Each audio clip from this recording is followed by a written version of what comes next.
tackling climate change was a big part of your campaign platform. So what do you make of what we just heard from the president-elect on this issue?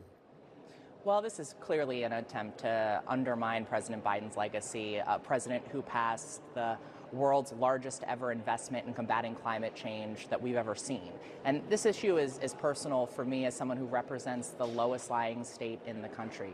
We have to protect our communities, particularly our coastal communities, from rising sea levels. And this administration is really trying to talk out of both sides of its mouth. We absolutely all want to pursue more domestic sources of energy. And they can't talk about doing that while also trying to undermine the Inflation Reduction Act and undermine our capacity to invest in renewable energy here in the United States, which creates jobs, good paying union jobs, but also helps to protect our communities and our states from the existential threat of climate change. Trump also says he's open to using the U.S. military to potentially seize the Panama Canal and Greenland as well, which is part of Denmark. Sources close to Trump say he's very serious about this. What's your reaction to that?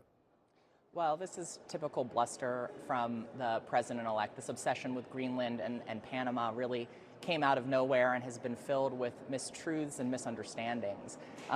I don't understand why this president is so committed at a time of global instability, of fostering more instability globally, of undermining our allies, and at the same time, diverting the attention of our federal government toward issues like invading Greenland or Panama, while we should be focused on bringing down costs facing workers, retirees, and families here in this country.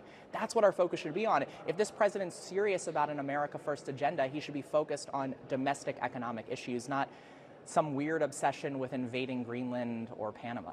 Speaker Johnson, the House Speaker, is looking to put Trump's legislative priorities in one large bill. How do you think Democrats should approach this?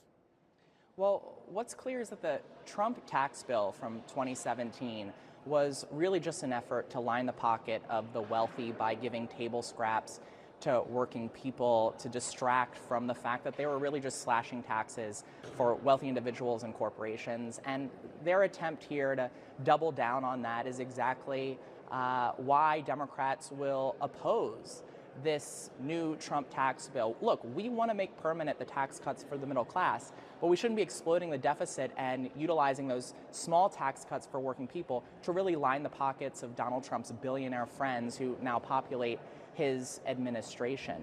And so we have to be crystal clear about what they're trying to do. Give us a tax bill that keeps the tax cuts on for working people. We'll support that. But put forward a bill that gives table scraps to working people while really exploiting the deficit and focusing in on cutting taxes for wealthy individuals and paying for that by cutting programs like Social Security and Medicare. We will do everything we can to stand in the way of that type of dangerous proposal.